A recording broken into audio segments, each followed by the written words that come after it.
প্রিয় দর্শক, আজকে অনেক গুরুত্বপূর্ণ একটি বিষয় নিয়ে আলোচনা করব। আজকের বিষয়টি হলো তৃতীয় বিশ্বযুদ্ধ এবং ইমাম মাহদী আলাইহিসসালাম। আজ পর্যন্ত পৃথিবীতে প্রায় 15,000 ইমাম মাহদী আলাইহিসসালামের আবির্ভাব ঘটেছে। নাউযু বিল্লাহি মিন যালিক। আমাদের পূর্বের বিভিন্ন বুজুর্গগণ আজ থেকে প্রায় 500 বছর আগে কিতাব লিখে গিয়েছিলেন যে আর বেশি দিন নেই, ইমাম মাহদী আলাইহিসসালাম আসার সময় হয়ে গেছে। কিন্তু এই পর্যন্ত 500 বছর চলে গেল, আমাদের দেশে কিছু কিছু মানুষ আছে যারা ইমাম মাহদী আলাইহিসসালাম আসবে এই জন্য তাদের কাজকর্ম ছেড়ে দিয়ে অপেক্ষায় আছে যে ইমাম মাহদী আলাইহিসসালাম আসবেন এবং আমরা তার সাথে সংযুক্ত হব এবং সারা পৃথিবী আমরা জয় করে নেব। এটা বেশ ভালো কথা। ইমাম মাহদী আলাইহিসসালাম অবশ্যই দুনিয়াতে আসবেন। বুখারী ও মুসলিম শরীফে এই বিষয়ে সুস্পষ্ট হাদিস রয়েছে। কিন্তু অন্যান্য প্রসিদ্ধ কিতাবে ইমাম মাহদী আলাইহিসসালামের আগমন সম্পর্কে অনেকগুলো হাদিস বর্ণিত আছে। ইমাম মাহদী আলাইহিসসালাম আসার আগে পৃথিবীর পরিস্থিতি আরও নাজুক হবে এবং মুসলমানদের পরিস্থিতি আরও কঠিন এবং ভয়াবহ হবে। আজকে আমরা মুসলমানদের অবস্থাগুলো দেখতে পাচ্ছি। পৃথিবীর পূর্ব থেকে পশ্চিম, উত্তর থেকে দক্ষিণ, চতুর্দিক থেকে মুসলমানরা নির্যাতিত, নিপীড়িত। যে সিরিয়া, শাম সম্পর্কে বিশ্বনবী দোয়া করে বলেছিলেন, আল্লাহুম্মা বারিক লানা ফি শাম। অসংখ্য পয়গম্বর যে সিরিয়ার শামে এসেছিলেন, আজকে সেই সিরিয়ার অবস্থা ভয়াবহ। এছাড়াও বর্তমানে সারা পৃথিবীর অবস্থাও ভয়াবহ। বিশ্বনবী সাল্লাল্লাহু আলাইহি ওয়াসাল্লাম বলেছেন, ততক্ষণ পর্যন্ত পৃথিবীতে কিয়ামত হবে না যতক্ষণ পর্যন্ত 5টি যুদ্ধ না হয়। এক্ষেত্রে রাসূলুল্লাহ সাল্লাল্লাহু আলাইহি ওয়াসাল্লাম নিজেই বলে গিয়েছেন যে 2টা যুদ্ধ তিনি আসার পূর্বেই হয়ে গিয়েছে, তাহলে আর 3টি যুদ্ধ বাকি থাকে। সাধারণত আমরা সবাই জানি পৃথিবীতে এ পর্যন্ত 2টি বিশ্বযুদ্ধ হয়ে গিয়েছে। এখন আমরা 3 নম্বর যুদ্ধের জন্য অপেক্ষারত। এই তৃতীয় যুদ্ধ নিয়ে কথা। আসলে এই তৃতীয় যুদ্ধ কাদের সাথে হবে এবং কে করবে?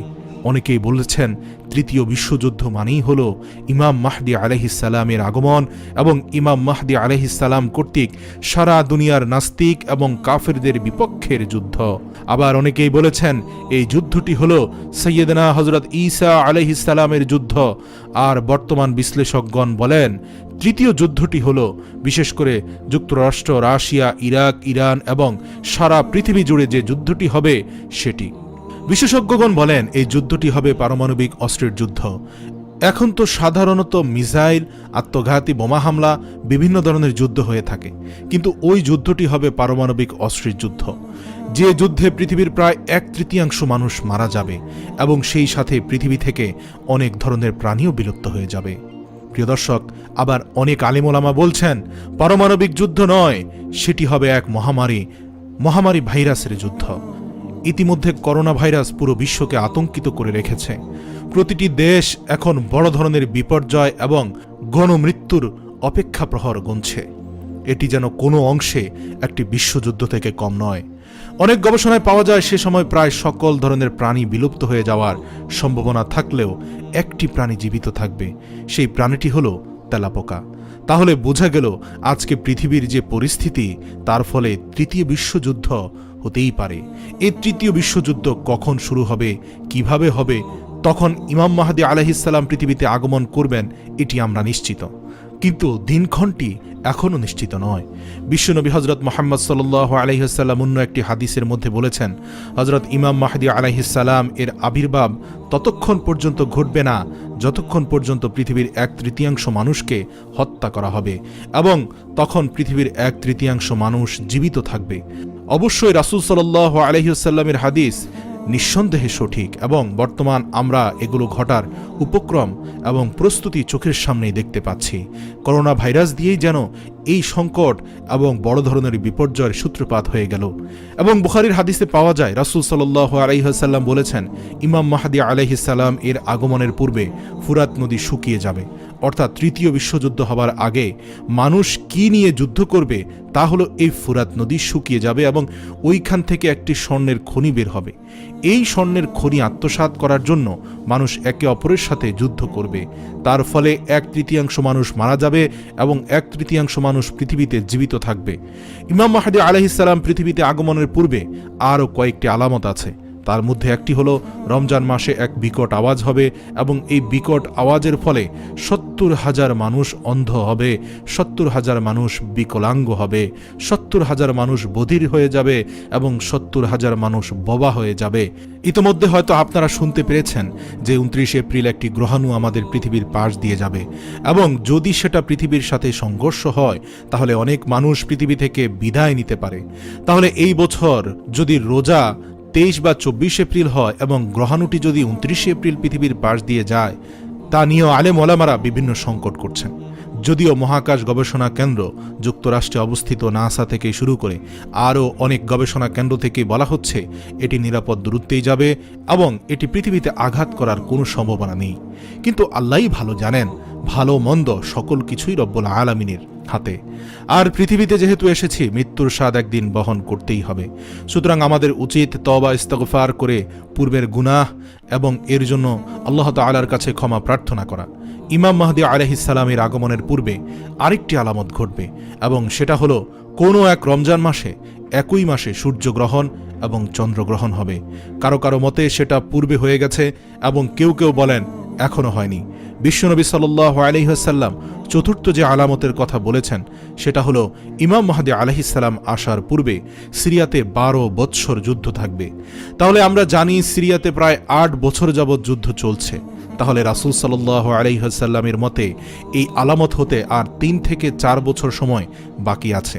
ইমাম মাহদী আলাইহিস সালাম আসার পূর্বে আরেকটি আলামত ঘটবে, তা হলো আরবের একজন খলিফা মারা যাবে এবং তারপর খলিফার ৩ ছেলে সম্পদ নিয়ে লড়াই করবে। অবশেষে তাদের ৩ জনের মধ্যে কেউই খলিফা হতে পারবে না। আমরা জানি বর্তমানে আরবের সর্বাধিক রাজনৈতিক সংকটময় পরিস্থিতি বিরাজ করছে। মোহাম্মদ বিন সালমান একের পর এক অবৈধ কাজগুলো নিঃসংকোচে করে যাচ্ছেন। আমরা জানি বর্তমান প্রিন্স হলো সালমান বিন আব্দুল আজিজ এবং ক্রাউন প্রিন্স হলো তার ছেলে মোহাম্মদ বিন সালমান। তার আগে ক্রাউন প্রিন্স হিসেবে দায়িত্বরত ছিল প্রিন্স নায়েফ, কিন্তু মোহাম্মদ বিন সালমান বিভিন্নভাবে তাকে সরিয়ে দিয়েছে। তাহলে আমরা দেখতে পাই হাদিসের বর্ণনা অনুযায়ী সালমান বিন আব্দুল আজিজ হলেন সেই খলিফা এবং তার ৩ পুত্রও রয়েছে। এবং এর থেকে আমরা বুঝতে পারি সালমান বিন আব্দুল আজিজ মারা যাওয়ার পর ইমাম মেহদী আলাইহিস সালামের আগমন ঘটবে। এর আবির্ভাব ঘটার পূর্বে আরেকটি আলামত ঘটবে, সেটা হলো হজের মৌসুমে হত্যা যুদ্ধ চালানো হবে। আমরা যদি লক্ষ্য করে দেখতে পাই তাহলে আজকে কিন্তু আরবের অবস্থা কিছুটা এরকম এবং এগুলোই হচ্ছে ইমাম মাহদী আলাইহিস সালাম আসার পূর্বাভাস। ইমাম মাহদী আলাইহিস সালাম আসবেন, এসে তিনি জামজাম এবং হাতিমে কাবা এর মাঝখানে দাঁড়াবেন। ওনার চেহারা সম্পর্কে বিশ্বনবী সাল্লাল্লাহু আলাইহি ওয়াসাল্লাম বলেছেন ওনার কপাল খুব চওড়া হবে, নাক খাড়া হবে, ওনার চেহারা একেবারে উজ্জ্বল হবে না, মাঝামাঝি হবে। উনি অতি লম্বা হবেন না এবং অতি খাটোও হবেন না। উনি যখন সবার সাথে দাঁড়াবেন তখন ওনাকে সবার থেকে বড় দেখা যাবে, যা রাসূল সাল্লাল্লাহু আলাইহি ওয়াসাল্লামের ভেতরেও ছিল। উনি অতি সুস্বাস্থ্যবান হবেন না, মাঝামাঝি অবস্থায় থাকবেন।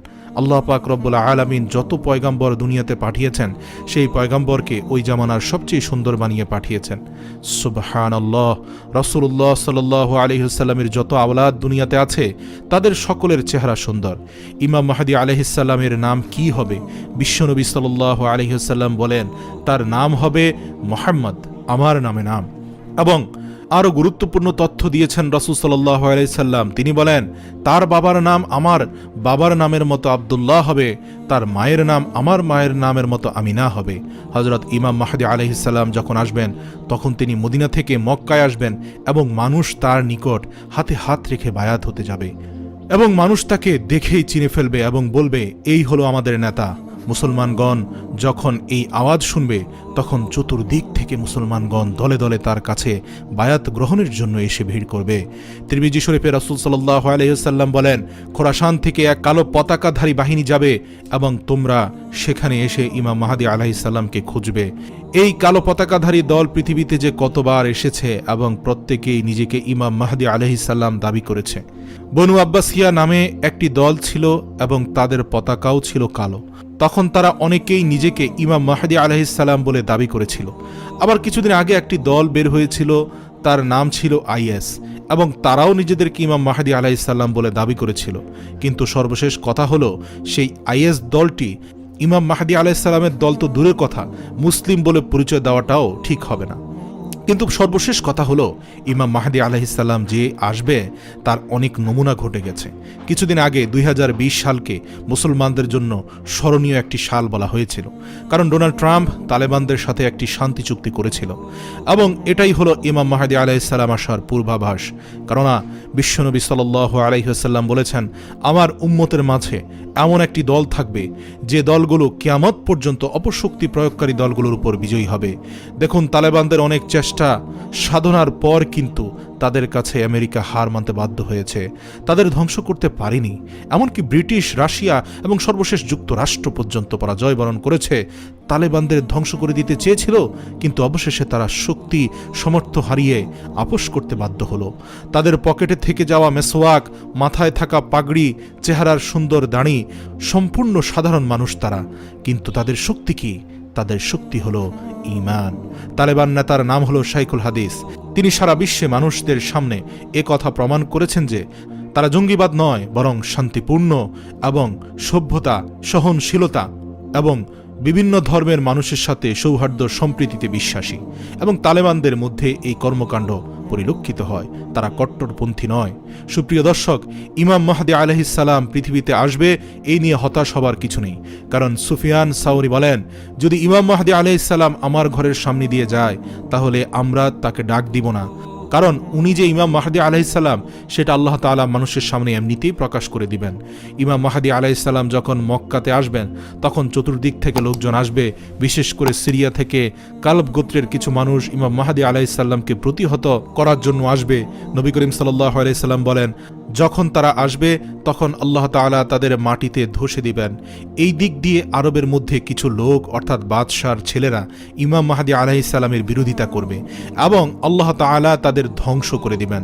দুনিয়ার কোনো পারমাণবিক অস্ত্র, কোনো ড্রোন হামলা, কোনো আত্মঘাতী হামলা, কোনো অপচেষ্টা এবং দুনিয়ার কোনো শক্তি, আল্লাহ রাব্বুল আলামিনের অসংখ্য দয়ায় ইমাম মাহদী আলাইহিসসালাম যাবতীয় বিপদ থেকে রক্ষা পেয়ে যাবেন। দুনিয়ার কোনো শক্তি ইমাম মাহদী আলাইহিসসালামের বাহিনীদের ফেরাতে পারবে না।